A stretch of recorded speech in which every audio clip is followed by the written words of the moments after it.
Eu gostaria que você abrisse sua Bíblia comigo, por favor, no segundo livro dos Reis, capítulo de número 2.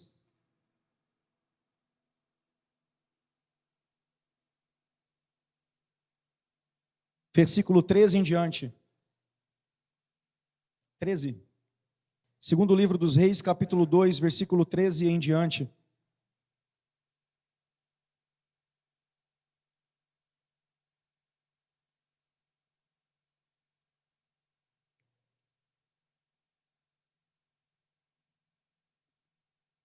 Nós vamos ouvir sobre um libertador de libertadores, um legado profético de libertação em Eliseu. Diz assim a Escritura a partir do verso 13 do capítulo 2, segundo livro dos Reis. Então, levantou o manto que Elias lhe deixara cair, e voltando-se para a borda do Jordão, e voltando-se, pôs-se à borda do Jordão.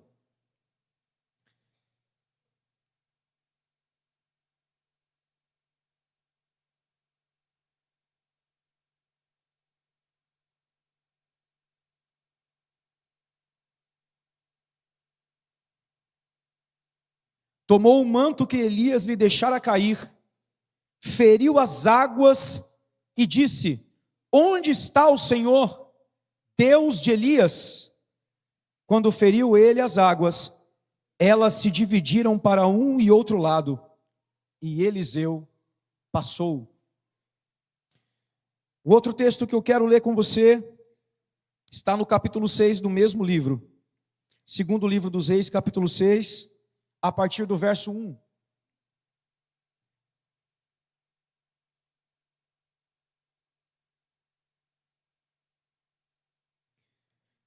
Disseram os discípulos dos profetas a Eliseu: eis que o lugar em que habitamos contigo é estreito demais para nós. Vamos, pois, até o Jordão, tomemos de lá cada um de nós uma viga e construamos um lugar em que habitemos. Respondeu Eliseu: ide. Disse um: serve-te de ires com os teus servos. Ele tornou: eu irei. E foi com eles. Chegados ao Jordão, cortaram madeira. Sucedeu que enquanto um deles derribava um tronco, o machado caiu na água. Ele gritou e disse: ai, meu senhor, porque era emprestado. Perguntou ao homem de Deus: onde caiu? Mostrou-lhe. Então Eliseu cortou um pau, lançou-o ali e fez flutuar o machado, ou o ferro, talvez esteja na sua versão, e disse: levanta-o. Estendeu ele a mão e o tomou. 2 episódios no Jordão, em fases diferentes da vida do profeta Eliseu, trazem sobre nós um ensino poderoso sobre como ele, enquanto sucessor de Elias, continuidade de Elias, estabeleceu uma comunidade profética livre o bastante para chegar ao momento de, inclusive, expandir. Ele encontra um grupo de pessoas e as desenvolve a tal ponto que elas crescem, não só por dentro, mas também em número. Porém, os 2 episódios que marcam estações extremamente pontuais nesse ministério que desenvolveu pessoas pontuais acontecem à beira do Jordão. Eu quero me voltar, portanto, ao capítulo 2 e dizer para você que, basicamente, do primeiro até o último momento que nós lemos, que não é o último momento da vida de Eliseu, mas desse recorte que eu estou fazendo com você, do amadurecimento da comunidade profética que ele desenvolve, considerando que essa comunidade, no capítulo 6, já tem discernimento para perceber quando é hora de crescer e como fazer. Eles discernem o tempo e eles discernem o modo. Vamos cortar madeira e ampliar a casa. Eliseu não dá sugestão nenhuma, só diz: é isso aí, pode fazer. Ou seja, eles haviam amadurecido de um lugar em que tudo era a partir de instrução para um lugar em que agora eles têm compreensão. Porém, isso é fruto de uma jornada. E essa jornada que começa com o sinal do Jordão, nos mostra Eliseu operando 7 sinais. 7 sinais. Que são como que uma sequência para o estabelecimento desse desenvolvimento de uma comunidade livre e madura para libertar. E eu quero, irmãos, profeticamente trazer isso como um balizador para nós. Para que nós possamos entender quais são os próprios processos que precisamos vencer para chegarmos neste lugar de ampliando-nos, sair em busca de gente para compor mais espaço, uma casa maior, me entendem? A casa ampliada é uma figura de uma comunidade que se expande. Estão comigo? Então o primeiro sinal é este que nós lemos há pouco. Eliseu, ele toma a capa de Elias, toca no Rio Jordão, e o Rio Jordão abre, mas ele está vindo da cidade de Jericó com a experiência de ter visto Elias subir ao céu. Quantos conhecem a história de Elias e Eliseu? Há muitos que não conhecem, eu vou ser breve. Elias era um profeta em Israel. Eliseu tornou-se profeta após Elias, mas durante um bom período foi discípulo de Elias. Eliseu foi discípulo de Elias. Foi um filho espiritual de Elias, ao ponto de chamá-lo de pai, e você pode ver isso no próprio capítulo de número 2.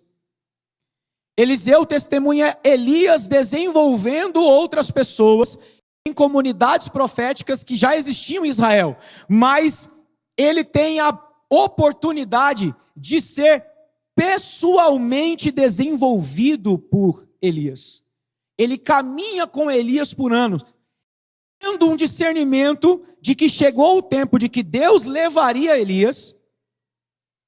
Ele então chega em um episódio, que é o episódio de Elias sendo levado aos céus no redemoinho.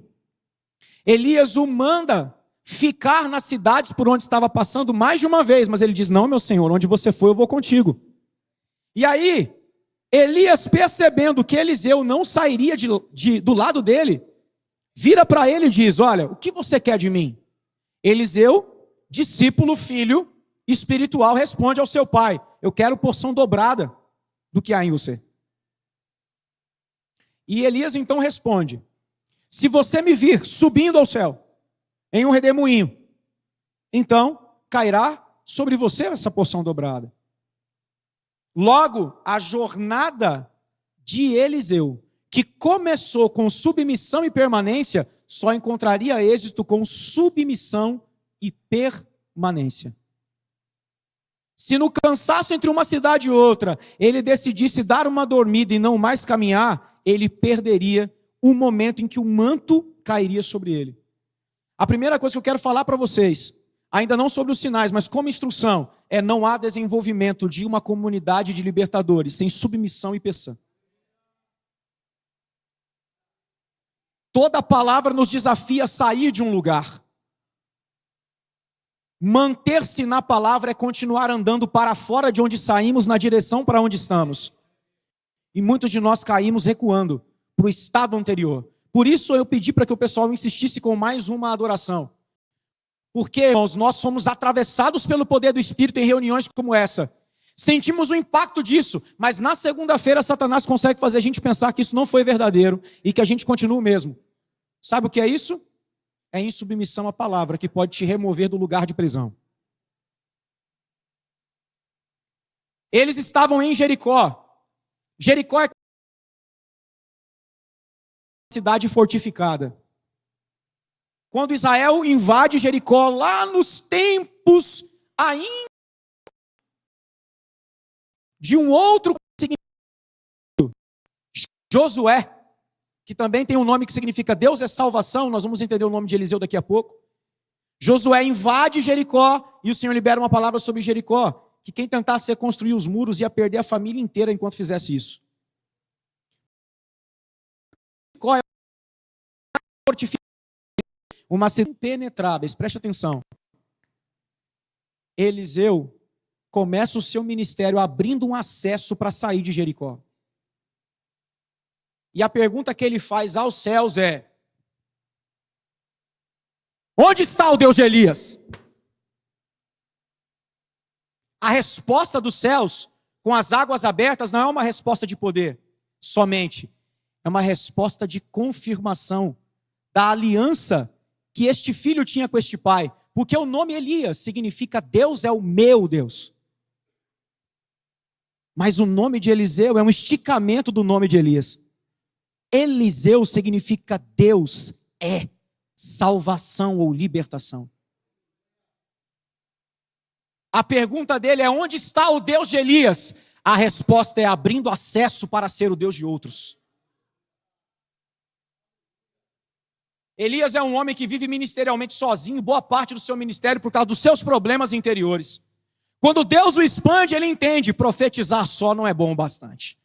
Outros precisam ouvir também. Eliseu já nasce sob um novo manto. Deus não é só meu, Deus é nosso.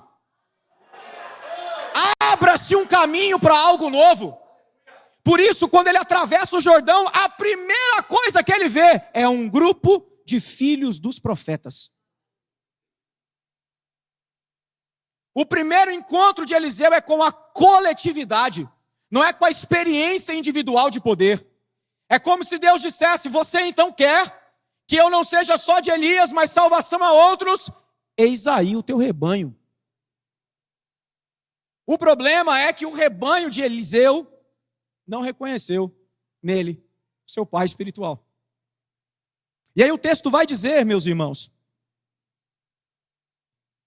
o seguinte, verso 15, vem comigo. Vendo, pois, os discípulos dos profetas que estavam de fronte em Jericó, disseram: o espírito de Elias repousa sobre Eliseu. Reconheceram que havia um manto profético, mas vieram-lhe ao encontro e se prostraram diante dele em terra. E lhe disseram: o prostrar-se em terra é reconhecendo a autoridade dobrada.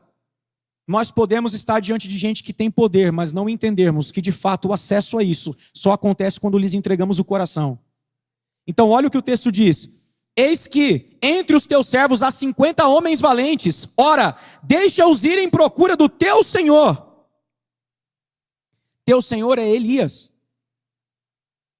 Eles chegam perguntando para Eliseu: cadê Elias?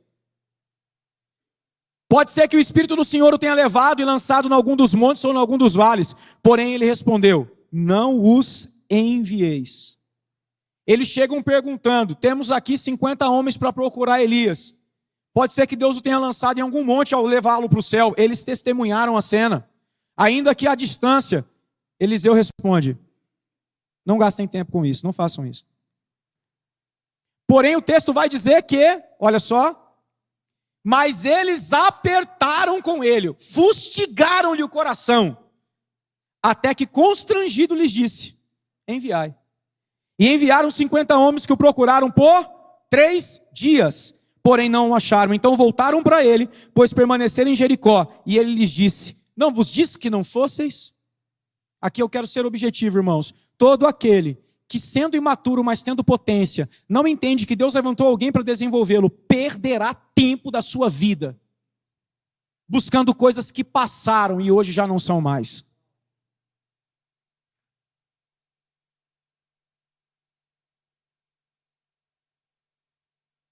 Olhar para o passado precisa ser para você uma ponte, um acesso para acreditar que coisas novas poderão acontecer. Se você fica preso em quem você foi no passado, meu irmão, Eliseu não pode tocar você. Porque Eliseu não é o tipo de pessoa que vai tocar em você à força. Você quer ir, ele vai te deixar ir. 3 dias depois você vai voltar, ele vai estar no mesmo lugar. Porque ele está dirigido pela palavra e você é dirigido por uma vontade própria. As nossas angústias pessoais nos levam a gastar tempo em movimentações insanas. A gente gasta dinheiro, a gente gasta tempo para poder ter sozinho acesso àquilo que a gente acha ser poder. Mas Deus já levantou quem pode nos desenvolver e a gente não consegue enxergar. Por quê? Porque o arquétipo de Eliseu era simples demais para a potência que ele carregava.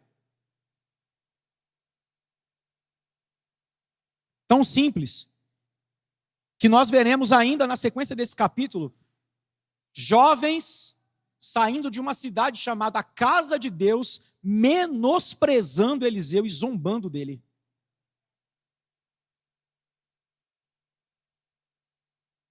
Mas eu quero que você caminhe comigo pedagogicamente, profeticamente. Primeiro sinal, águas abertas, um acesso.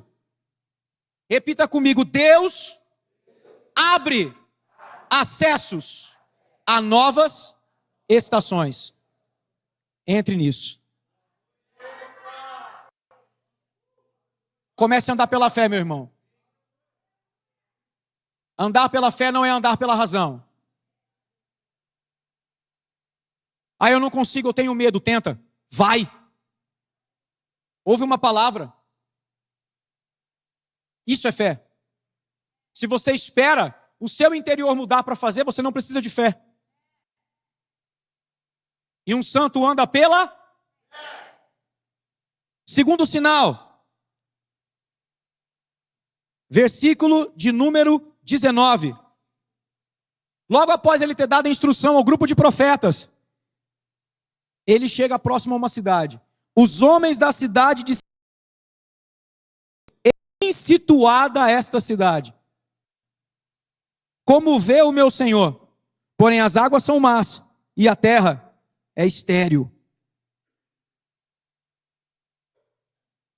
Irmãos, essa cidade, ela mostra uma sombra de lugares que alcançaram uma posição, mas perderam a unção.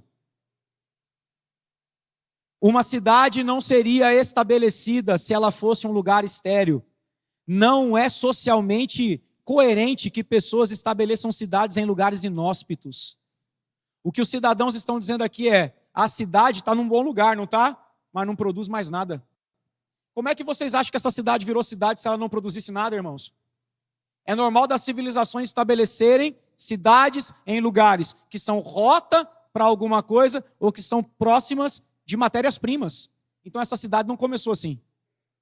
Ela acabou assim. Eliseu está se encontrando com uma cidade que tem águas ruins naquele tempo. E os homens, ao se encontrarem com uma voz libertadora, têm mais discernimento do que os profetas, porque param ele e dizem: faz favor aqui, você não tem nada a ver com a nossa cidade. Entre aqui, porque se a palavra de Deus entrar aqui, o que é estéril pode ser restaurado. Estes homens entraram no acesso. E aí o que diz a Escritura? Eles disseram: trazei, como vê meu senhor, as águas são más e a terra é estéril. E Eliseu responde: trazei-me um prato novo e ponde nele sal.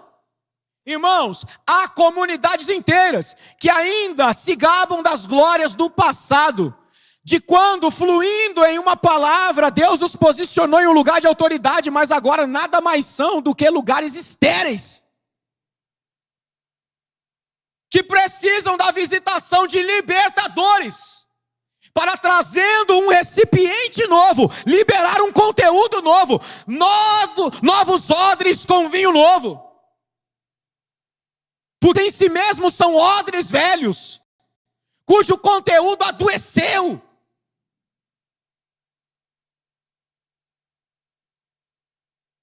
O segundo sinal de Eliseu é revitalizar um manancial. Ele curou o manancial, porque o texto diz que ele pega o prato de sal, deita nas águas, e as águas se tornam saudáveis. E aí ele diz: assim diz o Senhor, tornei saudáveis estas águas, já não procederá daí morte nem esterilidade. Ficaram, pois, aquelas águas saudáveis até o dia de hoje, segundo a palavra que Eliseu tinha dito. O testemunho é posterior daqueles que escreveram o livro para dizer: o profeta passou lá, liberou cura e a saúde até hoje naquele lugar. Irmãos, Eliseu não cura necessariamente a terra, ele cura o manancial, porque se o manancial, a fonte é curada, tudo ao redor é atingido. Nós precisamos de um levantar, de uma geração de libertadores que tem o discernimento de jogar sal na fonte, restabelecer essências, reabilitar naturezas, vocações, palavras perdidas, para que casas, cidades posicionadas voltem a ter autoridade.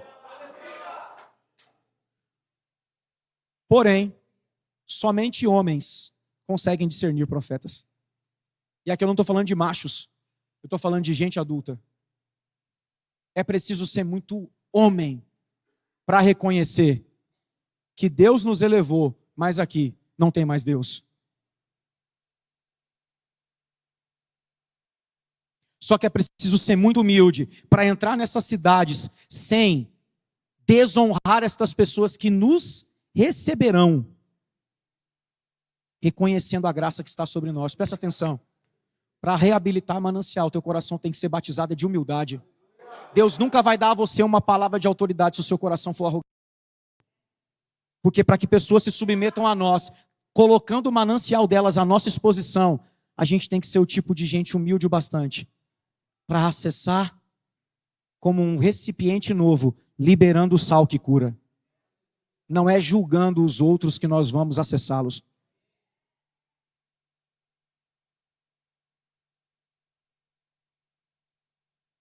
É a unção que nos respalda. Então, o segundo sinal é a cura de um manancial. A cura de um manancial.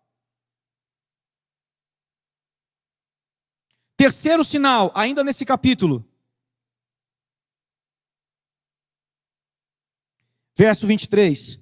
Então subiu dali a Betel, e indo ele pelo caminho, uns jovens moços saíram da cidade e zombavam dele e diziam-lhe: sobe calvo, sobe calvo. Virando-se ele para trás, viu-os e os amaldiçoou em nome do Senhor. Então 2 ursas saíram do bosque, despedaçaram 42 deles. Dali foi ele para o Monte Carmelo, de onde voltou para Samaria. Irmãos, presta atenção. Esse texto não está falando que aqui eram criancinhas. Não é isso que a palavra hebraica sugere. E não por acaso ele coloca no mesmo texto uma cidade com homens adultos e uma cidade com jovens mancebos. É porque, veja bem, essa cidade era de gente infantil, mas o nome dela era Betel, casa de Deus.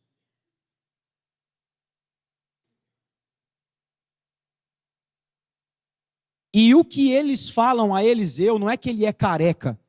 Eliseu não que amaldiçoa a gente porque é careca. Eles estão zombando de Eliseu, fazendo comparação com Elias. Quando diz sobe, é em figura ao fato de que todo mundo sabia que Elias tinha acabado de subir. Então, você não consegue? Sobe! Sobe! Você não é profeta? O que você está fazendo aqui? Sobe! Libertadores são inofendíveis. E quando liberam a palavra não é para defender, mas é para defender a fazenda. Eliseu não se ofende pela sua calvície, mas ele não aceita que a unção de Deus seja desonrada. Quando ele libera aquela palavra àquela casa infantil, é para que aquela casa não libere sobre Israel um som de que o que Deus estava fazendo não tem autoridade. Vocês estão comigo, irmãos? De dentro de Betel sai gente infantil para concorrer com o que Deus está fazendo nascer. Eu vou repetir. De dentro de Betel sai gente infantil para concorrer com o que Deus está fazendo nascer. Irmãos, não se iluda achando que todo profético é maduro. Tem profético criança. Assim como tem homem humilde, adulto bastante para reconhecer que precisa de cura, do novo. Mas tem gente que vai reconhecer que Deus só move aqui, na jurisdição de Betel. Só que Betel não é o que você é pelo lado de fora, é o que você é por dentro. E o texto diz, por dentro são crianças, ainda que por fora se consideram uma casa. O terceiro sinal de Eliseu é julgar um profético infantil para preservar o que Deus estava fazendo.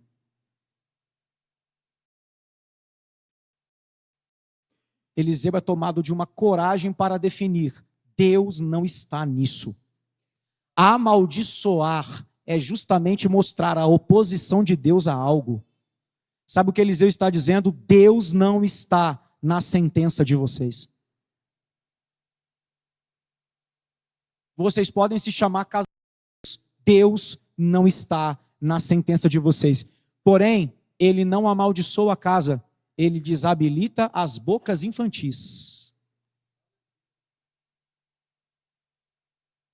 Vocês estão comigo, irmãos?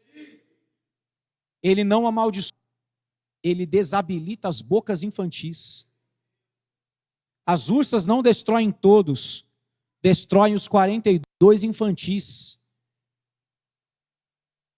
para que o engano não maculasse a verdade em curso, porque Eliseu está caminhando, mostrando o novo que está nascendo.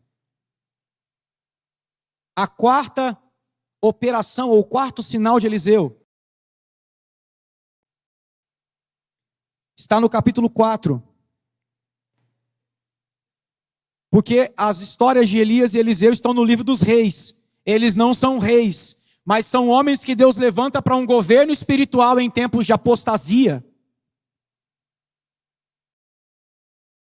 Histórias falam, temos no episódio uma mulher, viúva de um profeta, que está em calamidade. Verso 1, certa mulher, das mulheres dos discípulos dos profetas. A palavra discípulo dos profetas é filho dos profetas. Então, se era filho dos profetas, Deus levantou um pai para tocar aqueles filhos. Aquele filho tinha morrido. A casa ia ficar desguarnecida? Não, porque pais não desguarnecem casas. Eliseu vai à casa desta mulher, ouvir o seu lamento, e ela diz: meu marido, teu servo, morreu, e tu sabes que ele temia o Senhor. Ó a chave. Você conhece o coração do meu marido.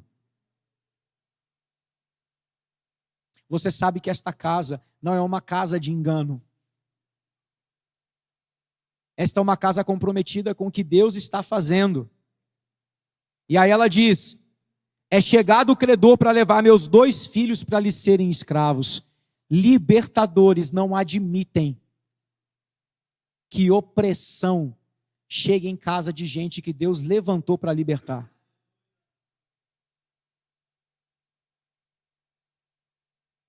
Eliseu vai à casa desta mulher para levantar a provisão necessária, o que era necessário para manter a liberdade da casa de um homem que já era filho de profeta, já estava operando em um novo manto de liberdade. Vocês estão comigo, irmãos? Então, qual é o quarto sinal? A restauração do óleo. Não havia óleo suficiente para lidar com a demanda. Na ausência da figura daquele líder, faltou óleo para lidar com a demanda, e por isso um cenário de opressão, de força, de coação começa a acontecer, irmãos, quando falta óleo em casas espirituais, e as pessoas tentam operar na força do braço. O cenário é de opressão, domínio. Nenhuma casa de libertadores operará por opressão, mas operará no óleo da responsabilização. Deus vem, derrama óleo e alguém se compromete.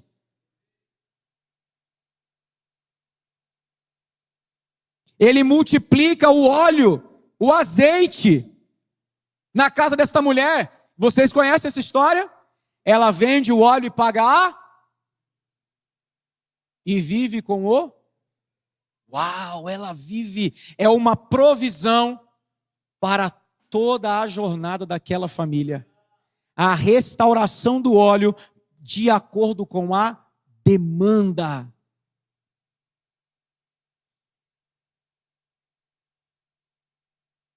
Nós precisamos crer no levantar de ministros do Senhor dessa geração, nessa cidade, nesse estado, nessa região, nesse país, que vão liberar unção, irmãos, para a demanda que o Brasil receber do Senhor.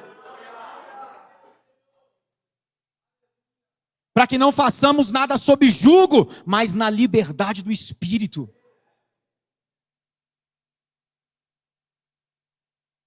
Há antigos ambientes proféticos que estão lidando com uma medida de unção incompatível com a demanda que possuem atualmente.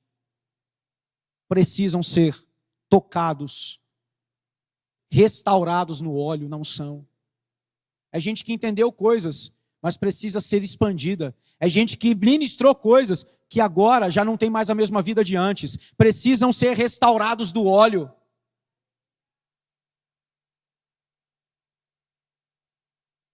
Existe um perfume de medo nessas casas, porque o óbito trouxe falta. E na falta de provisão, o medo da opressão. Essas casas já não são mais livres como antes, mas encenam ser.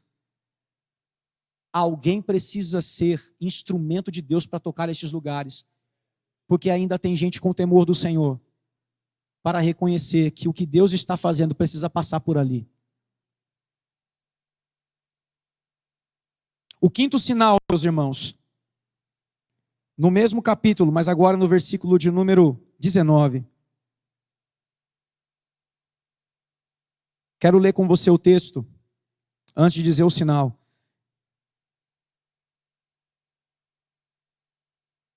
Versículo 18, perdão. Tendo crescido o menino, saiu, certo dia, a ter com seu pai que estava com os segadores.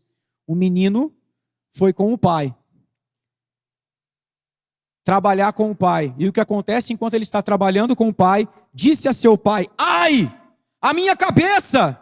Então o pai disse ao seu moço: leva-o à sua mãe. Ele o tomou e o levou à sua mãe sobre os seus joelhos, ficou sentado até o meio-dia e morreu. Subiu ela, o deitou sobre a cama do homem de Deus, fechou a porta e saiu. Essa casa tinha um espaço para o que Deus estava fazendo. Tinha um quarto para Eliseu. E enquanto estavam trabalhando, um garoto morre com um diagnóstico na cabeça. A dor é na cabeça. O que ela faz? Ela pega o que morreu e deita no leito do profeta. Irmãos, o quinto sinal de Eliseu é ressuscitar filhos mortos por problemas na cabeça. Mentalidade.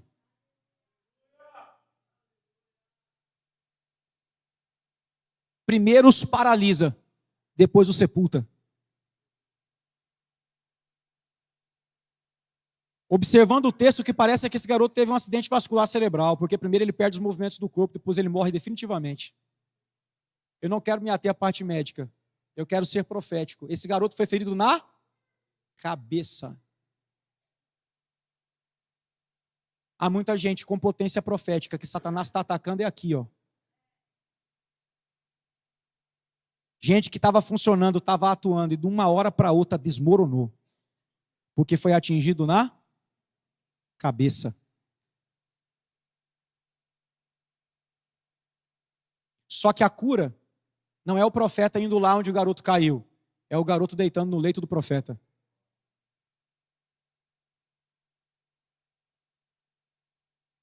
Alguém cultivou um ambiente espiritual para que diante de situações assim, Deus operasse o seu favor. Quando Eliseu volta, Eliseu se deita sobre o menino, meus irmãos. Eu estou resumindo aqui.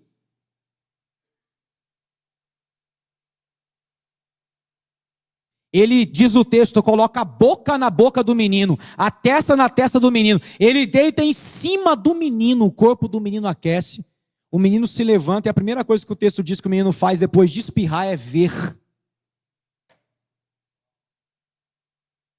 Leia comigo, por favor, versículo 33.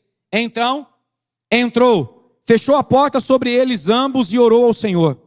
Subiu à cama, deitou-se sobre o menino e pondo a sua boca sobre a boca dele, seus olhos sobre os olhos dele, suas mãos sobre as mãos dele, se estendeu sobre ele e a carne do menino aqueceu.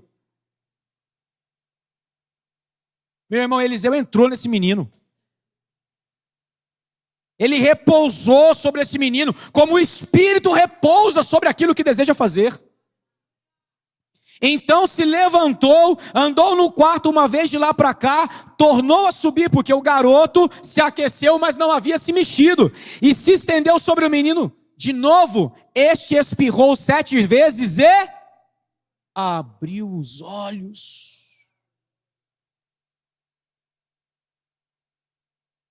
Eliseu estava soprando nesse menino.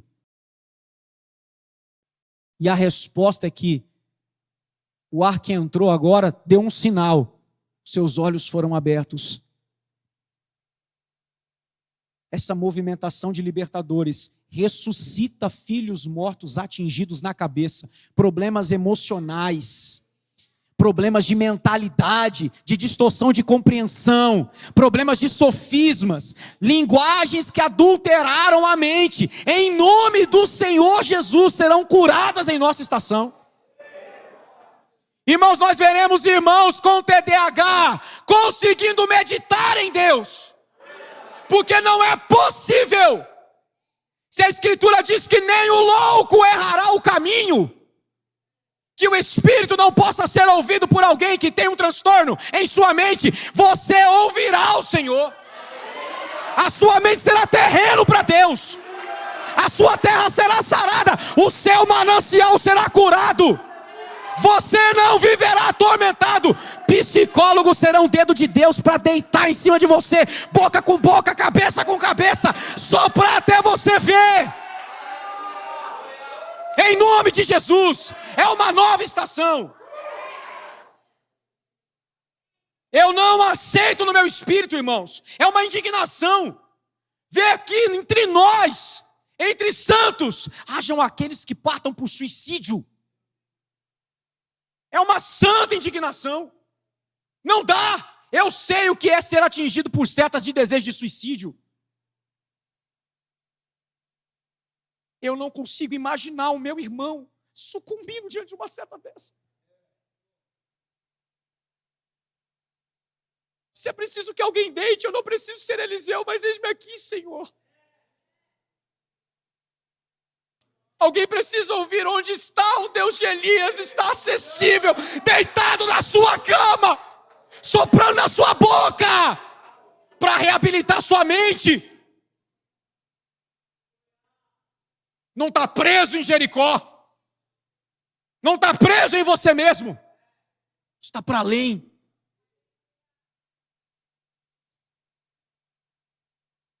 O sexto sinal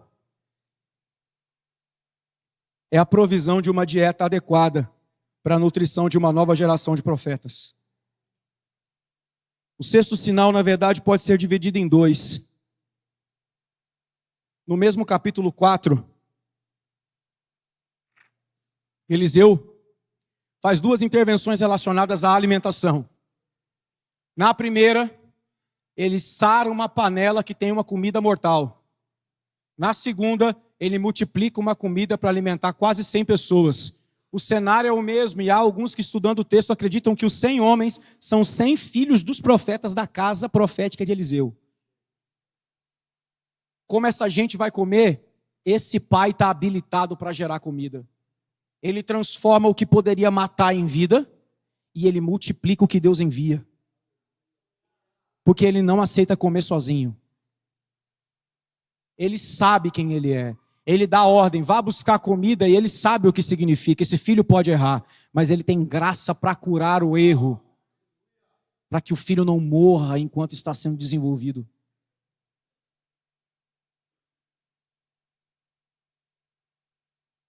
Eliseu não precisa fazer comida, mas sabe curar comida e sabe servir comida. Eu estou falando aqui porque enquanto Eliseu está operando, a comunidade está crescendo. Quem busca comida são discípulos. Eliseu intervém sobre um erro. Trouxeram uma comida que parecia uma coisa e não era. Podia matar todo mundo. Eliseu opera um sinal jogando farinha na panela, orando, abençoa, eles comem. Em seguida, chega um cara com uma oferta para Eliseu. Eliseu fala, pode repartir para eles. O cara responde, são 100 homens, isso aqui não vai dar para todo mundo. Eliseu responde, dá-lhes de comer. As mesmas palavras de nosso Senhor Jesus aos discípulos. E o texto diz que comeram todos os homens.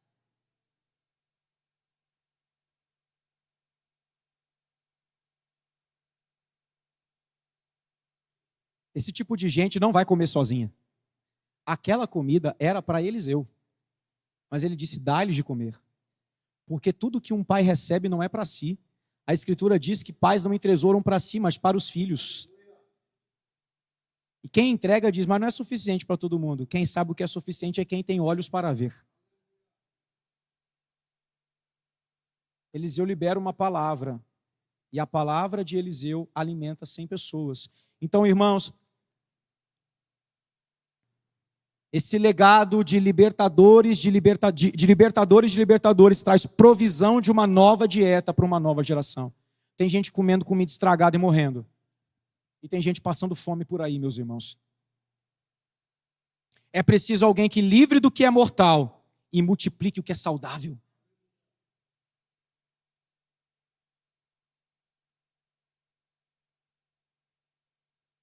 E por fim, o último sinal. Me perdoem, eu prometi ser breve. O último sinal é o machado que flutua na construção da casa que está crescendo.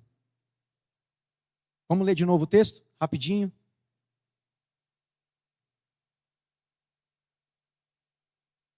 Você consegue perceber comigo que estes homens estão aumentando em número? Lá atrás você tem 50, agora você tem 100. Eles estão andando com Eliseu, eles estão experimentando de Eliseu, eles estão vendo sinais operantes no meio deles, eles estão amadurecendo.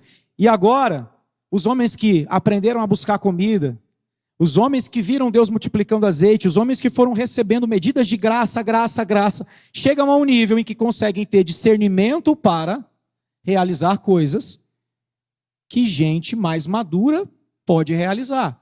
Então eu quero que você olhe esse texto comigo de novo sobre um novo olhar. Disseram os discípulos dos profetas a Eliseu. Quem disse a quê? Então a sugestão do que fazer veio de Eliseu? Veio dos discípulos. Eis que o lugar em que habitamos contigo é estreito demais para nós. Eles discernem que uma estação havia se fechado.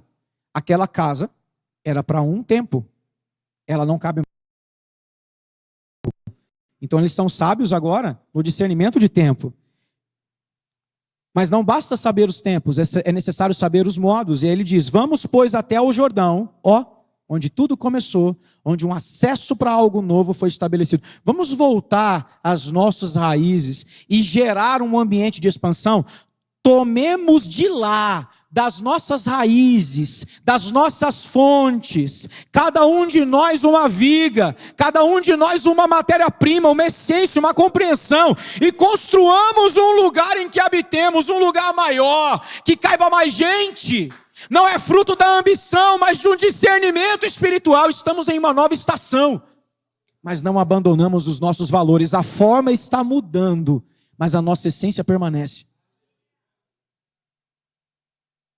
E o que o texto diz? Respondeu Eliseu, ide. Não deu nenhuma sugestão, irmãos. Só falou, show, top.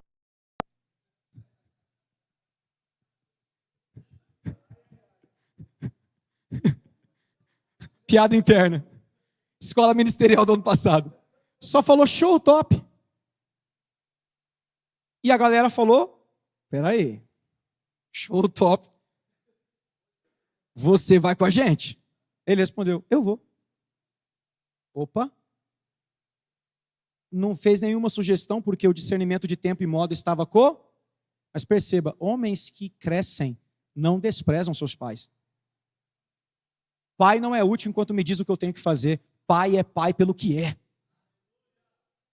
Vai, mas não vai sem você. E ele responde, eu irei. Ele sugere ir, irmãos? É porque chega um momento em que o coração sabe, eles têm para oferecer ou o que eles são.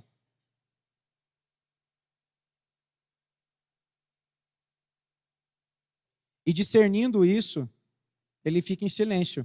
Porque do mesmo jeito que em silêncio ele ficou para não impedir, em silêncio ele está para provar. Ele é maduro, quem está crescendo é os irmãos. E os irmãos dizem, você tem que ir com a gente. Ele fala, eu irei. Ou seja, tem uma medida de maturidade aqui. E aí o texto diz, mas, disse um, ires com teus servos, ele tornou, eu irei. E foi com eles. Chegados ao Jordão, cortaram madeira. Sucedeu que enquanto um deles derribava um tronco, o machado caiu na água. Ele gritou e disse, ai meu Senhor! Uma referência a Eliseu. Porque era emprestado, chamando Eliseu. Eliseu vai até ele e diz, onde caiu? Ele mostra o lugar. Então Eliseu corta um pedaço de pau, lança no lugar. O machado flutua. E ele diz, pega, para o menino pegar. E ele vai lá, pega. A palavra machado, que em hebraico simboliza, refata o elemento todo, é a palavra garzen. Pode ser que eu esteja pronunciando errado. Garzen é madeira. A palavra aqui que diz que foi perdida é a palavra barzel. Não foi o machado inteiro, foi só a cabeça do machado. E barzel significa ferro. A cabeça de ferro se perdeu.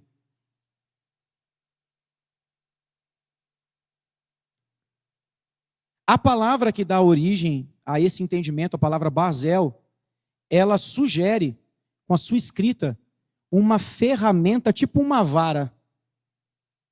É que o tipo de corte que essa vara faz é diferente. Na verdade, as letras da palavra barzel tem uma letra que faz menção ao cajado de pastor. Só que o cajado de pastor não corta, atrai. Porém, esse cajadinho aqui cortava. E onde que eu quero chegar com você? Estes homens que receberam uma vara de autoridade para expandir uma casa, em algum momento perdem a cabeça.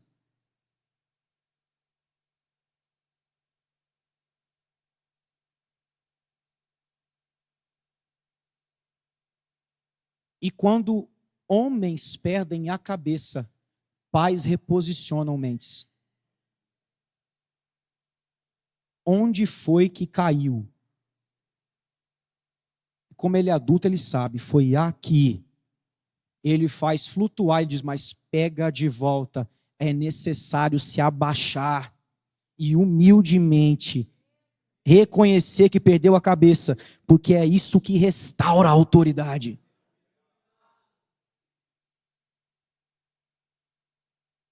Eu vou repetir, é necessário se abaixar.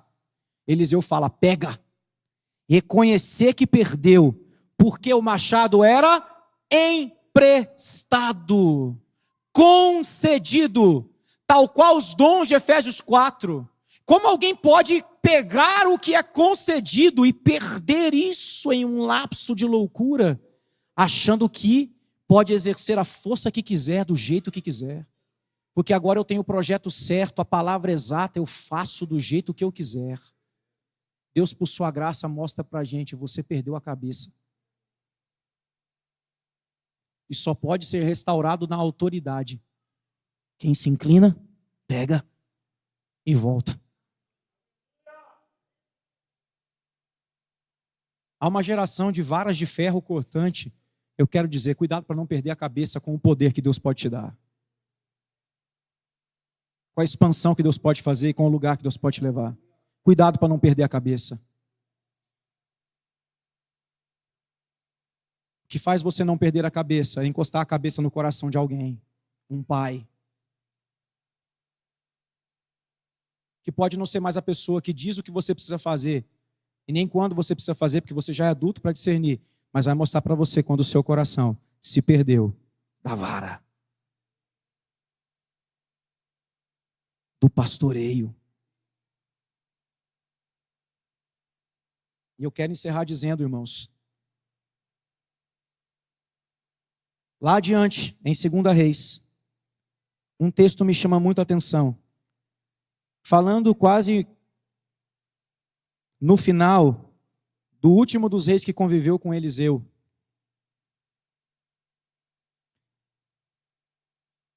Segundo o livro dos Reis, capítulo 13. Leia comigo.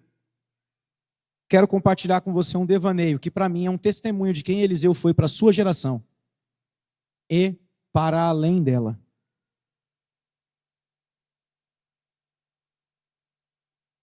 Segundo livro dos Reis, capítulo 13, verso 1. No 23º ano de Joás, filho de Acasias, rei de Judá, começou a reinar Jeoacás, filho de Jeú, sobre Israel em Samaria, e reinou 17 anos. Fez o que era mal perante o Senhor. Perdeu a cabeça. Porque andou nos pecados de Jeroboão, filho de Nebate, que fez pecar a Israel. Não se apartou deles, pelo que Deus se acendeu contra Israel. Pelo que se acendeu contra Israel a ira do Senhor, o qual os entregou nas mãos de Hazael, rei da Síria, e nas mãos de Ben-Hadad, filho de Hazael, todos aqueles dias. Porém, Jeoacás fez súplicas diante do Senhor, e o Senhor o ouviu, pois viu a opressão com que o rei da Síria atormentava Israel. O Senhor deu um salvador a Israel. Eliseu significa Deus é salvação.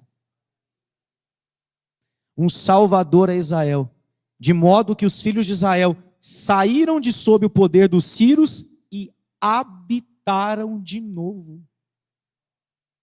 em seus lares como dantes. A quem tem chamado para expandir casas, cuidado para não perder a cabeça. Ter pais, libertadores e salvadores por perto é o que nos fará, caindo de joelhos, restaurar a autoridade que Deus nos confiou para seguir na operação do que Ele nos chamou a fazer.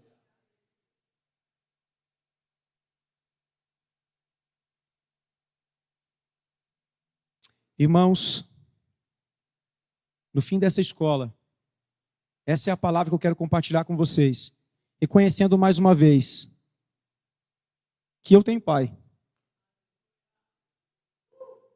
E eu sei que vocês também se sentem assim. Mas é hora de nós crescermos, para que não seja a nossa relação baseada em o que devemos fazer, mas no impartir de coração. Que o Senhor abençoe o seu espírito. Pai, que essa palavra caia em nossos corações, para que sejamos uma comunidade gerida pelo Espírito da libertação, da salvação, para libertar pessoas de cativeiros e habilitar mananciais, expandindo a casa para que outros possam ter lugar para estar no Senhor. Toda vaidade, Senhor, confronta-nos. Toda arrogância, confronta-nos. Para que o nosso coração esteja sempre habilitado para ministrar diante de você. Que o Senhor te abençoe, meu irmão, em nome de Jesus. Amém, Jesus.